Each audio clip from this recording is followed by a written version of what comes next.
There are 5 basic tastes. You've probably heard of them.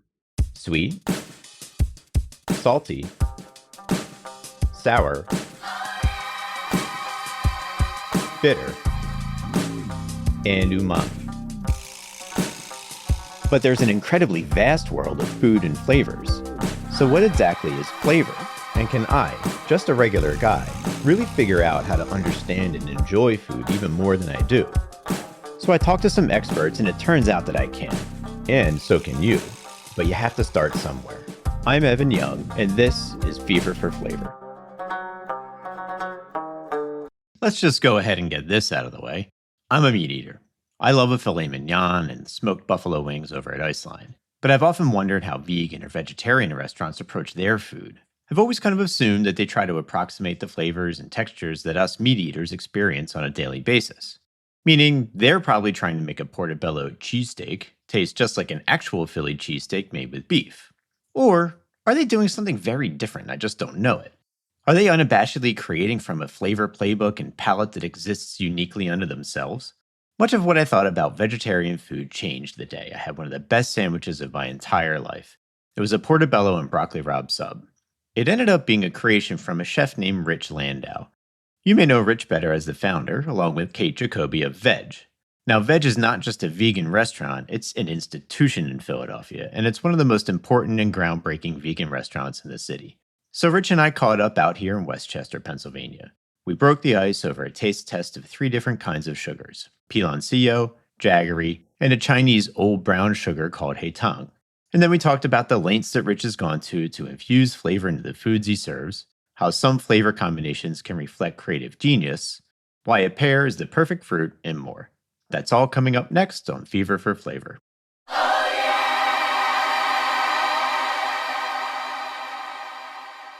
What do we have here? Jaggery. Jaggery. So I'm not a pastry chef. I don't know what that means. Jaggery is basically Indian sugarcane, kind of unrefined. A friend of mine tried this the other day. He had never even had sugarcane before in any form. And interesting aside, I was actually in Myanmar 25 years ago. Were you really? Yeah. They will just get sugarcane by the bundle. And these guys have these sewing machines or something like that where they've reconfigured them and they pedal it and it just mashes the sugarcane and then it spits out this literally just the raw sugarcane juice into a cup. Well, that in Latin culture, it's called guarapo. Actually, we just had this in Singapore last year. It's literally a juice of just sugarcane, and it's not overly powerfully sweet. It's just this really refreshing, like imagine coconut water if it was sweet. Mm-hmm. It's incredible stuff. That to me tastes like caramel. And also the appearance too is very caramely, like those little squares you used to get. Very inspiring. Not every day you get to do a sugar tasting before a podcast. Yeah. Yeah. So first, I was just going to say thank you very much. I really do appreciate it. Absolutely, my pleasure. Well, I'm just a cook, just a humble cook.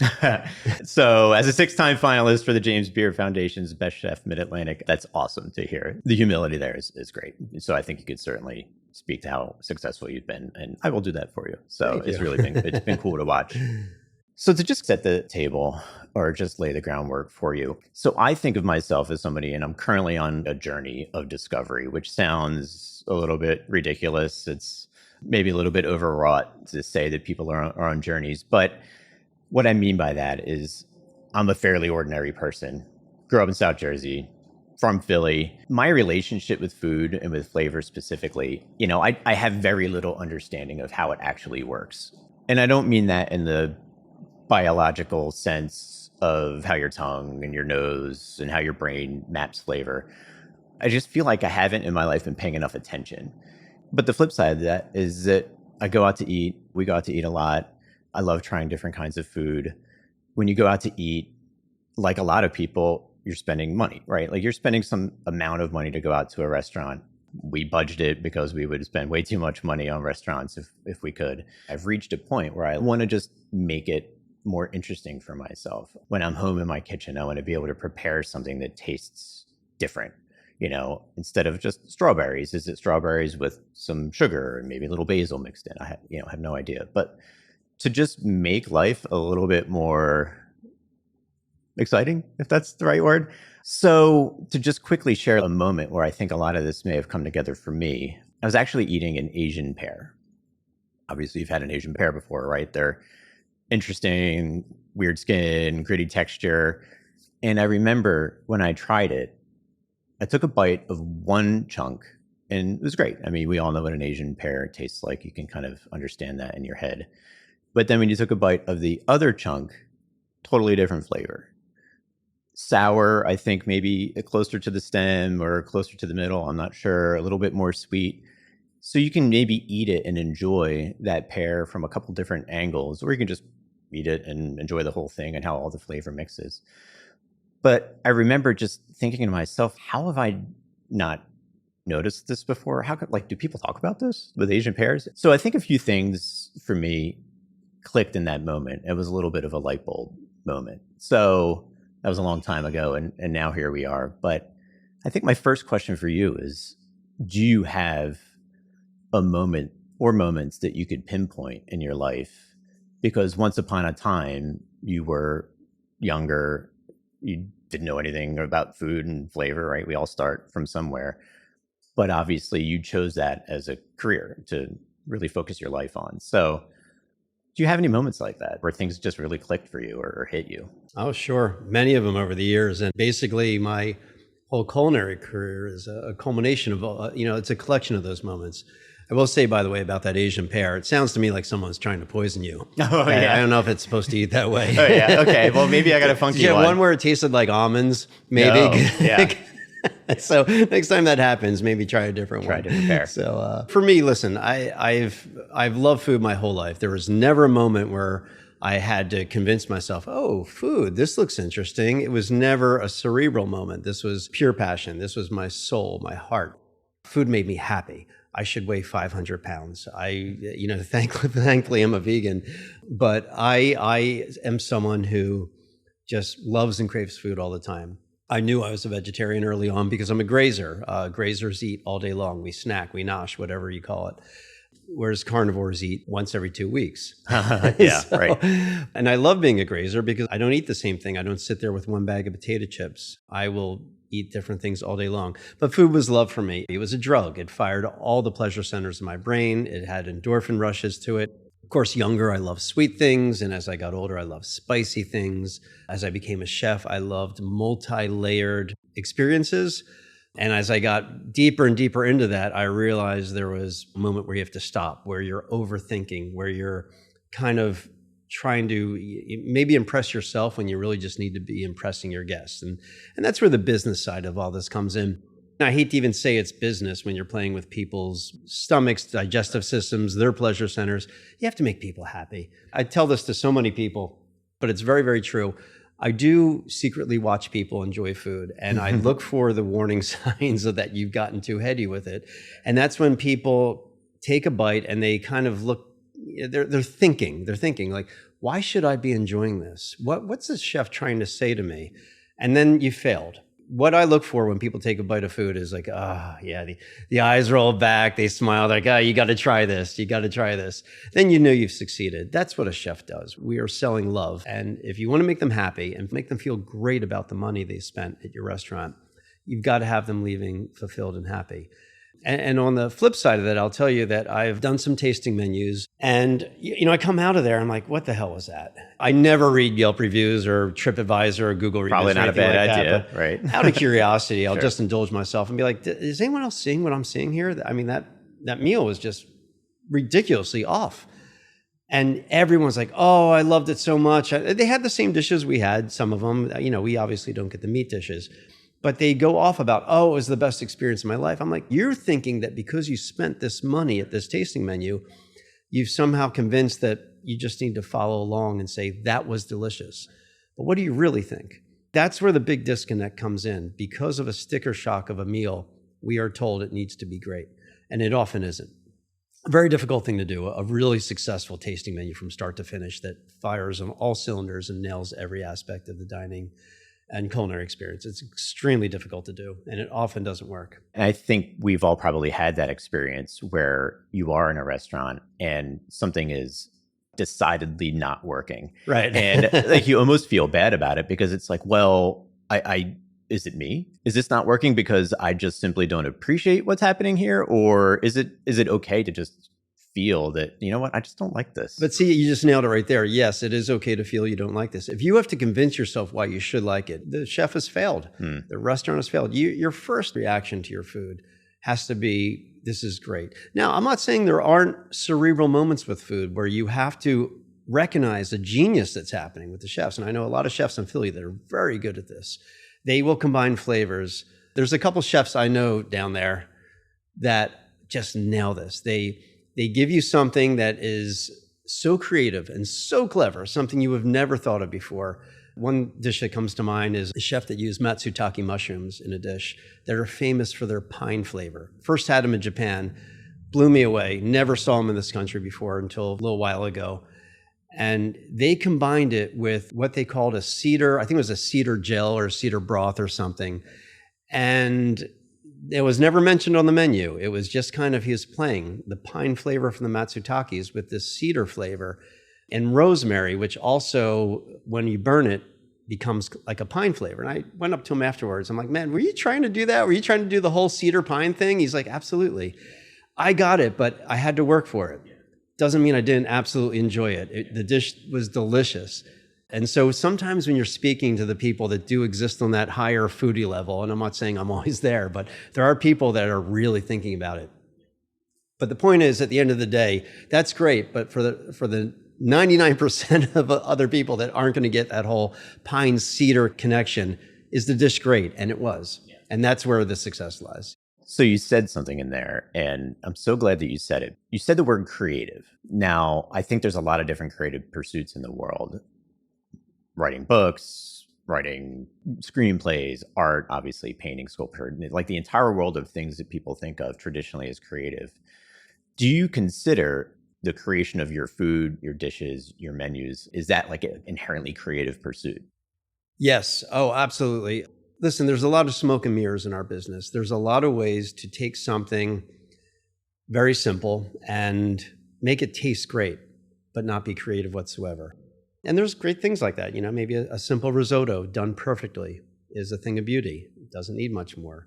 Question is that what people want these days? You go to a really old school Italian restaurant in South Philly, sure, that's great.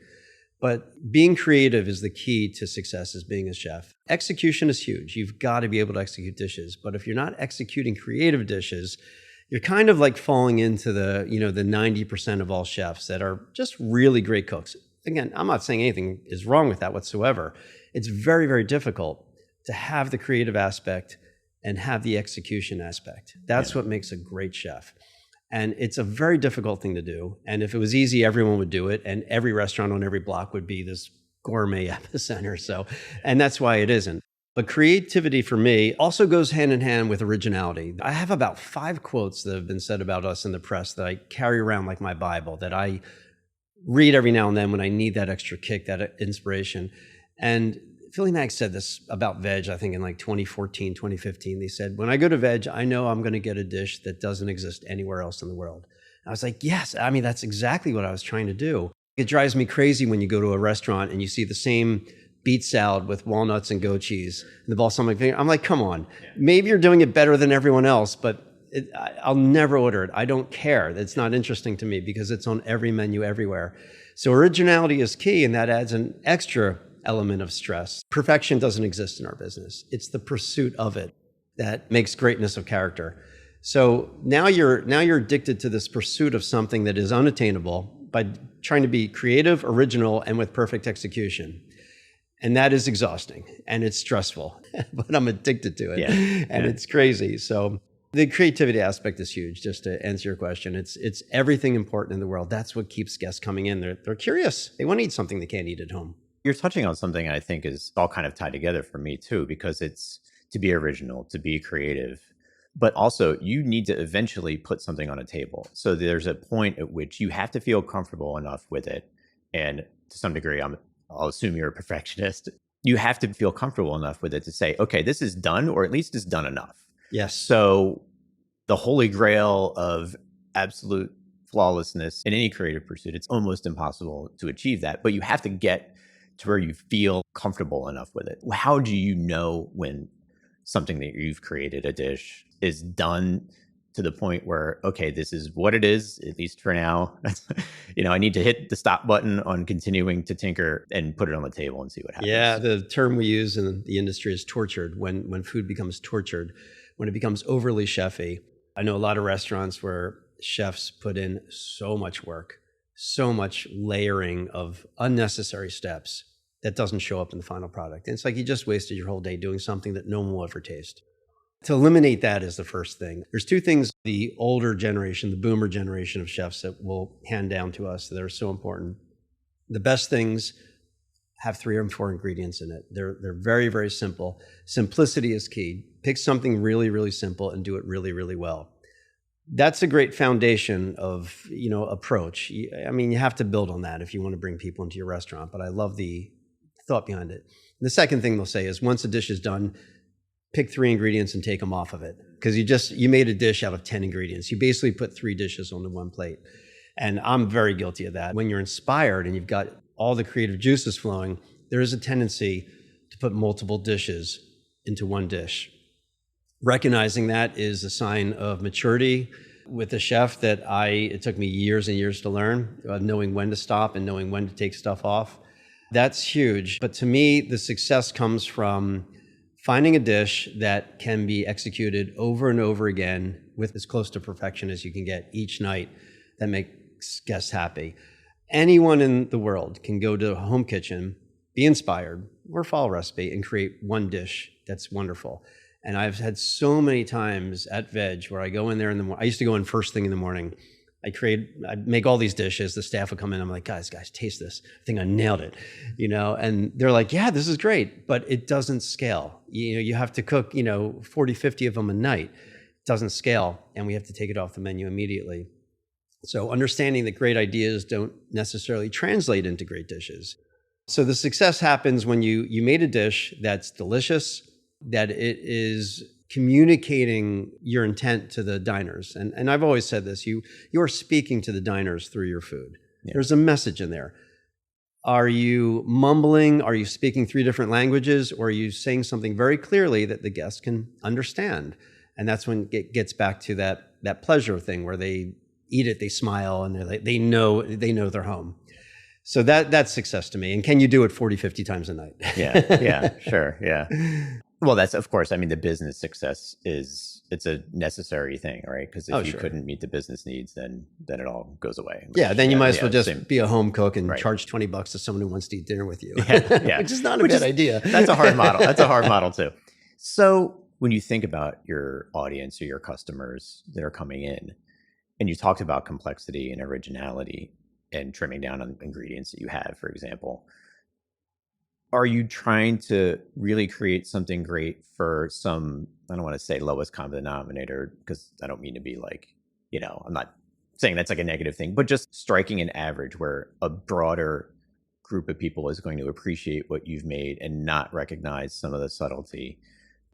Are you thinking about that all the time, like who your audience is and what level of complexity they're really looking for in their food? All the time. I literally see guest faces when I am creating a dish. I think randomly about people. I might think about you next time. Okay. I'm designing a dish.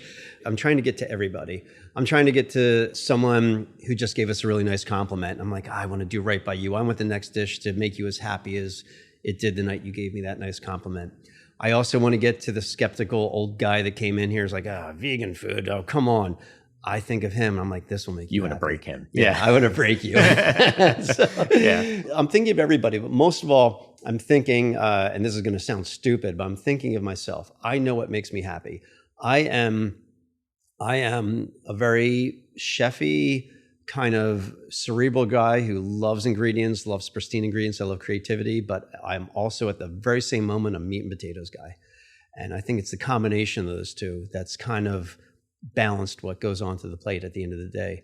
I grew up typical, household eating all the things you ate in the 70s and 80s that Velveeta. were basic. Was Velveeta we were on the Velveeta. list? Yeah. We weren't a Cheese Whiz family. We were a Velveeta family. Yeah, same with me. Yeah. That's the biggest questions in our kitchen. Were you Jetsons or Flintstones, Addams Family or Munsters, or Velveeta and Cheese Whiz? That's great. As a quick aside, Velveeta. So this was a snack in my house, and maybe you had something similar. Toast, with a slab of Velveeta on the top and put again in the toaster and just, I mean, that was it. Like it was, That was it. That was it. Yeah. I might have to put that on the menu. I'm going to steal that. Oh God, please don't. No, we had all sorts of stuff like that. The cheese in the can. But listen, when you're a kid, it makes you happy. And I never forgot that. I'm very connected to what made me happy as a childhood. And I find that most adults who stay connected, what made them really happy as a kid, are happier adults. I do think about this a lot. And, I use the cheesesteak model a lot. We're Philly people. Keep in mind that a lot of chefs have come here from out of town and they have not succeeded here because they don't understand the Philly palate. Now, I love the Philly palate. I am a living proof of the Philly palate that it can work if it's used right. So I picture the cheesesteak. What is the cheesesteak? You get the white bread sugar shock, you get the greasy meat, the salty, gooey, fatty cheese. So you're eating all this fat and sugar and salt, and it just triggers every pleasure center of your brain. I want every dish I do to have that effect on people. So I think if you can hit that by having something really cool and interesting and delicious on the plate, you're going to speak to everybody. You're going to speak to the construction worker that just came in here who wants to try vegan food for the first time. It will taste delicious to them. You're also going to speak to the foodie who recognizes the ingredients used and the techniques to get there and the combination of flavors, how it harmonizes on the plate makes that dish successful. So at the end of the day, I mean, it's how do you succeed doing a vegan restaurant when vegan restaurants are closing all over the place and it's a very, very difficult business to make work? Well, you just serve great food. And at the end of the day, great food is great food. Wouldn't you rather have a great meal with all vegetables than a bad meal with meat? Yeah, the answer is yes for everybody. As a vegan restaurant or restaurants, are you trying to mimic the experience of a non-vegetarian restaurant? Or are you trying to, like, where do you have to kind of find a balance between, hey, this is unapologetically vegan versus I want something that people are going to like, somebody who likes a cheesesteak, they're going to sort of feel that American cheese experience that they get when they eat one of those. Oh, yeah, sure. I mean, listen, it's all about the flavors I know I can nail. Most meat and poultry, fish, anything, if you just ate it plain, boiled in water, it's not going to taste that great. Meat tastes good because of what chefs do to it. So I'm like, well, what are they doing to it? I mean, I can do that. I can smoke stuff. I can roast. We used to have this carrot dish at Vedge that people think I'm kidding. It went through an insane process. It was first poached in a stock with bay leaf, peppercorn, and thyme. And then it was roasted in the oven. Then it was smoked over a specific combination of woods, of applewood, cherry, and mesquite. Light on the mesquite because it was very heavy. And the applewood and cherry were sweeter. We had to find this combination. And then it was finished on the plancha. We cut it in half so we'd sear what we call the face of it to caramelize. And yeah, at the end of the day, it tasted like a Reuben on this plate. Yeah. So I was like, yeah, okay, so maybe I didn't go to the deli and just buy a hunk of pastrami. I had to make the meat. But the process proves that it's really about what chefs do to the meat to make it taste good. Yeah, am I thinking of that? Yeah, it's important to think about all that stuff. It's important to make people really happy at the end of the day. But when you've intimidated a foodie, you've gone too far. Someone who prides themselves on knowing what food tastes like. When you've tortured it to the point where no one knows what you're saying anymore, what you're communicating, you kind of lost them. You've lost your audience. And I want to make people happy. I don't need to show off to them.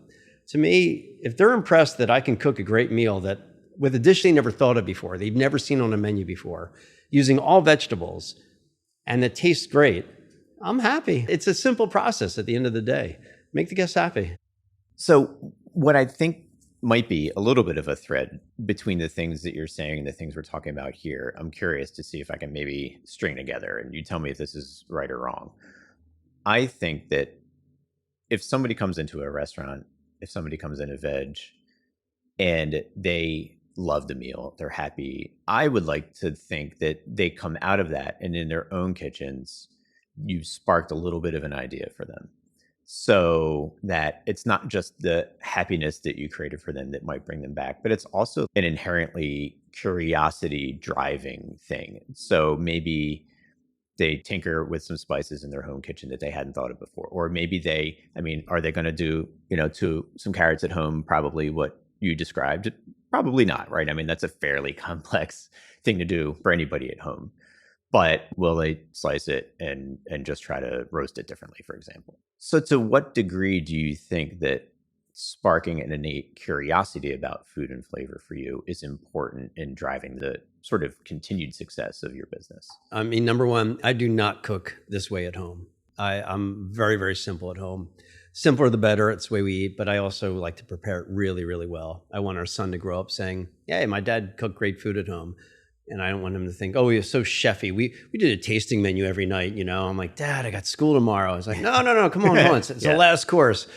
No, we cook very simply at home, and I don't expect people to do that. Even the most over-the-top home cooks, there's a limit to what you want to do. The cleanup alone is absurd, but we do have the cookbooks out, which we thought were important tools. They were purely about cooking in your home. They weren't trying to promote business. They weren't trying to, break new ground. They were dishes we gave you that you can cook at home pretty easily. As much as I'll say, I just want people to be happy. Yeah, I mean, honestly, you do want them to be talking about it. The internet these days, and the press, even worse, they don't bring people into your restaurants.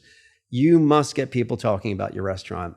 And if people have a great meal, they will tell friends, you got to go there. And that is what gets people in the door. You make them happy, they come back. And they tell two friends, and they tell two friends. It is all word of mouth. That's what gets people back in the door. I mean, I think of Vedge as a Philadelphia institution.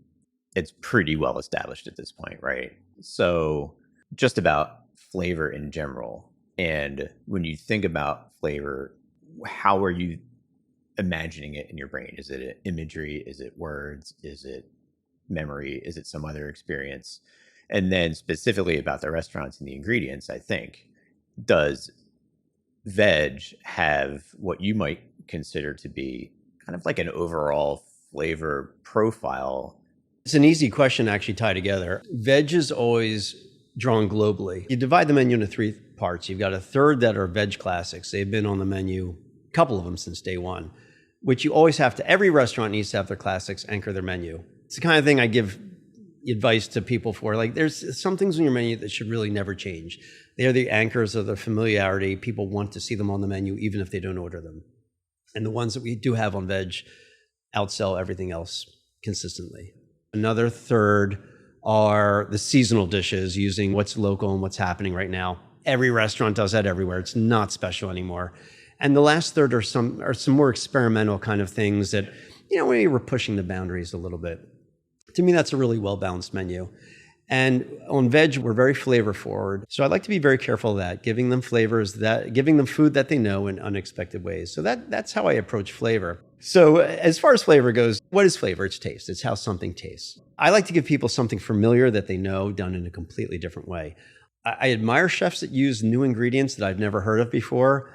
And I like it when I literally have to go to a restaurant and have to Google something. I kind of like that because they've shocked me. And I know that if they've shocked me, I'm a food nerd. They're going to shock everyone with that and send everyone to their phone.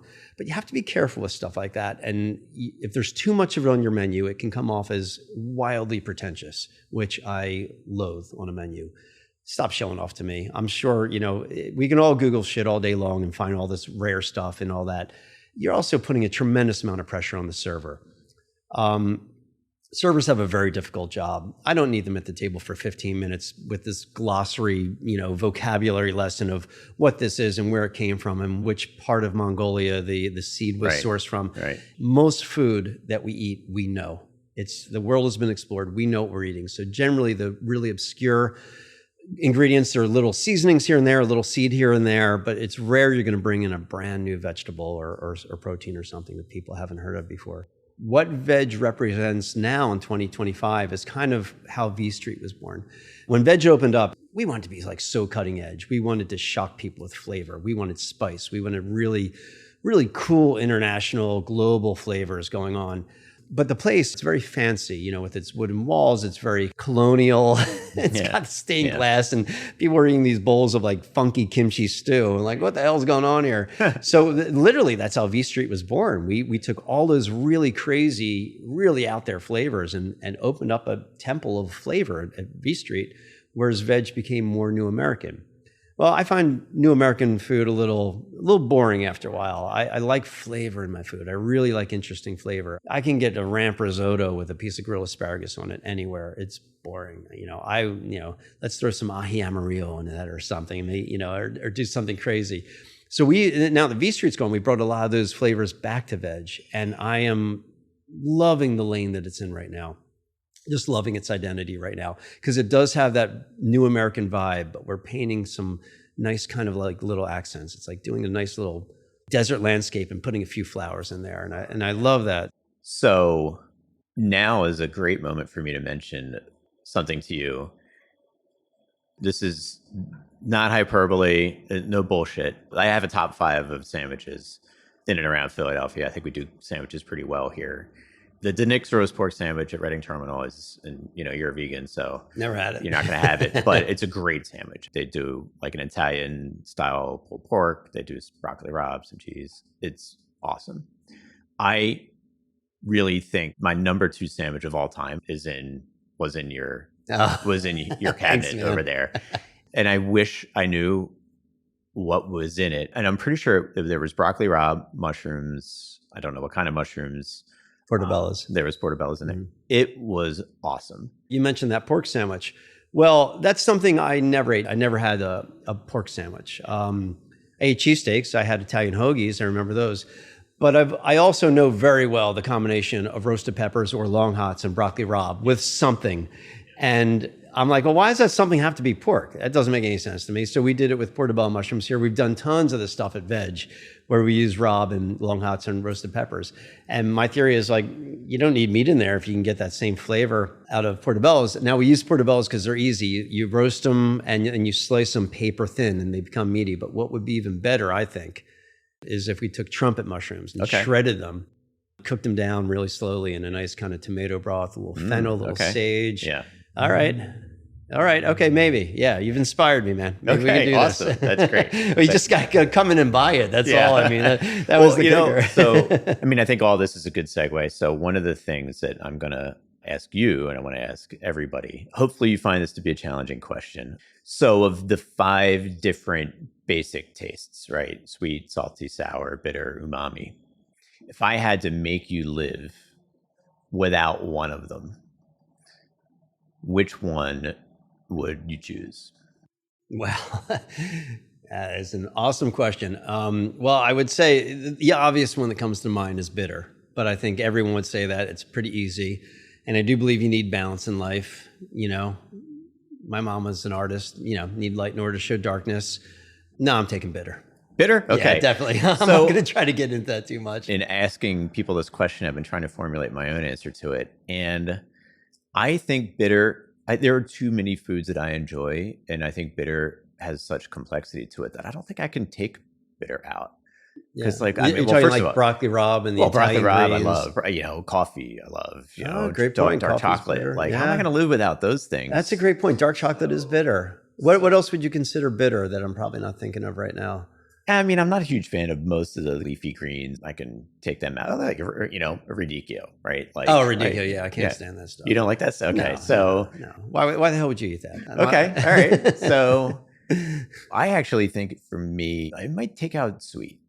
Really? Which is a real I shot. thought about that too. And I don't have a sweet tooth anymore. But yeah, maybe it's sweet. I don't know. It might be sweet because I think sweet has health implications at this phase of my life. Yeah. It might be better if I just didn't like ice cream anymore. So, but I don't know. It'd be better if we didn't like ice cream in our teens and 20s too. I mean, we're all treating it like, we get older and like, oh my God, all of a sudden, nutrition's important. It was always important. We were just too stupid to realize it when we were kids. Yeah, and we might still be too stupid to realize. To me, it's like thinking about financial planning almost. Right. Should I eat this ice cream now, even though if I keep doing this, down the line, I'm going to pay for it, or do I just eat the ice cream? I agree with you right away. You think, well, I shouldn't be eating sugar. Well, it's not just sugar that's sweet. What about fruit? Sure. I mean, fruit. When I eat a piece of really good fruit, I say to myself, why on earth would anyone eat sugar? It's absurd. Like a really good apple, good orange, anything. Watermelon. I mean, and watermelon's actually great for you. Yeah. Why on earth would I eat manufactured sugar? So I don't know if I'd let go of sweet for that reason. Well, that might be a hard question. There's really obviously no great answer to it. A harder question that I didn't ask you is, what's your favorite fruit? That's basically an impossible question, I think. And your favorite fruit in its most perfect incarnation of it. Unlike vegetables, fruit has to be perfect. Sure. I mean, for me, it's watermelon. I can actually answer that. I can eat a whole watermelon every day. Wow. There's something about it. It tastes all at once like It takes me to the garden. It takes me to vacation. It's also healthy. It's one of the highest alkaline foods. That and lemons you can eat. I always thought about it as like a kind of a sugar laden, not all that great for you. It's the best thing you do with watermelon, put tequila on it. Okay, wait, so you don't happen to be like ruining the healthy then you ruin it. Okay. Then you don't have to feel like you're eating healthy watermelon. Yeah, well, that reminds me, when you cut a hole out of the watermelon, dump an entire bottle of vodka into that actually works. Has anyone really ever done that, or is that an urban on the myth? internet? I think people on Instagram do that. I don't think anybody, if the watermelon's dense, how are you going to get that in there? I don't know. I don't know. Maybe they put a plug in it and tap or something. And who the hell carries a watermelon into a concert or a football game? I don't know. Yeah. I'm sorry, that's just ridiculous. Can you imagine the security guard looking around for the plug? Where's the watermelon can't come in. I was never into pears, but if you get the most perfect pear, there's nothing like it in the world. It transcends anything else you could possibly put in your body. And again, you think of pears. Why would I eat a pear? Eat a perfect one, and it is magical. Well, you've managed to bring us full circle to the pear and the potentially off Asian pear that kept this whole thing for me. But I do think I want to look back into the Asian pear thing, because I think the different parts of an Asian pear taste very different. Maybe next time you try one, hit me up and we'll see if you get an experience where this part of the pear tasted one way and the other part of the pear tasted a different way. I got to try it now. I've never just sat down and just ate an Asian pear on its own. Maybe that's my next big life experience. That's your assignment. Yeah. Well, thank you very much. Really appreciate it. Hopefully you've had a good time with the conversation here. Oh, this is great. This is great. Yeah. This is wonderful. It's a great topic, and it's original, and I hope it goes great places. Rich, thank you. Take care. My pleasure.